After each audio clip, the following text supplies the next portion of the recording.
So you're growing up in the inner city of Chicago. And early on, girls seemed to like you. How old were you when you realized that girls were attracted to you? It was an early age. I must say, at 10 years old, I had 2 girlfriends. No, I'm going to tell you how it happened. First, I must tell you this. At an early age, I was child molested. The babysitter, I remember, put me on top of her and, whatever the situation was. But I remember her telling me not to tell nobody. Right. And I never shared it because I really didn't know what it really was, you know what I mean? Right. And you were 5 years old. I was 5 years old. You lost your virginity at 5 years old.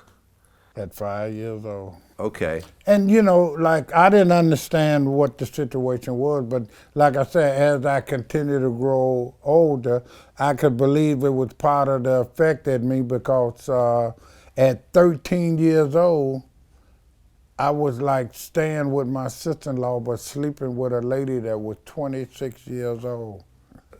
Okay. And no, it was an embarrassing situation, and the way that it happened is the lady used to come in like each night like playing like she was drunk. And I'm thinking she was, really drunk. So I'm thinking I'm creeping, really taking advantage of her. So, all of this growing up, this was part of the thing that was affecting me that might have led to where we going to as becoming a pimp and different things, you know what I mean? Yeah. But what really was, one day this lady told me, she gave her son some money to go out to get a hot dog and told me, and I'm 13, she said, now every time we did something, the lights was off, so I don't see you, you don't see me. I'm thinking you drunk anyway, and you calling me different names. So I'm, you know what I mean, I'm thinking I'm slick. So here one day she told me right out, she wanted me to make love to her. Now I'm ashamed. I'm shamefaced. I mean, this done melted me like a piece of cheese. I mean, wow, you know what I mean? I never thought we'd be talking about it or nothing. And I'm like, I don't know what you're talking about. I'm really trying to play the dumb rap. And she said, no, we ain't gonna never be friends or have nothing if you don't do this right now.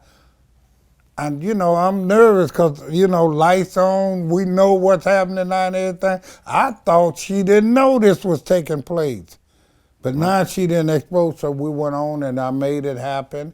And, like I said, things like that exposed to me at an early age that possibly trigger a lot of things that I've done in the future. Right, because people are going to look at the situation with you very differently than if you were a 13-year-old girl having sex with a 26-year-old man. That would be considered. Well, I mean, it's child molestation either way. But for some reason, it's taboo. Yeah. Period. Yeah, but taboo. When it's a boy, for some reason, it gets a pass a lot of the times. But it is very traumatic either way.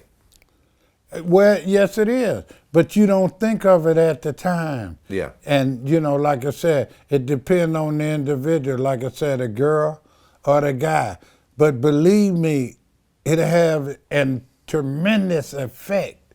And I know this by becoming a pimp and based on some of the girls that I had the chance to talk to that live with me, that spend time with me, that I seen deep inside of them that most of them had been molested by an uncle or a cousin or nephew or something that trigger this that made them to want to be prostitutes. I mean, you can always look back and you'll think, why somebody do what they do?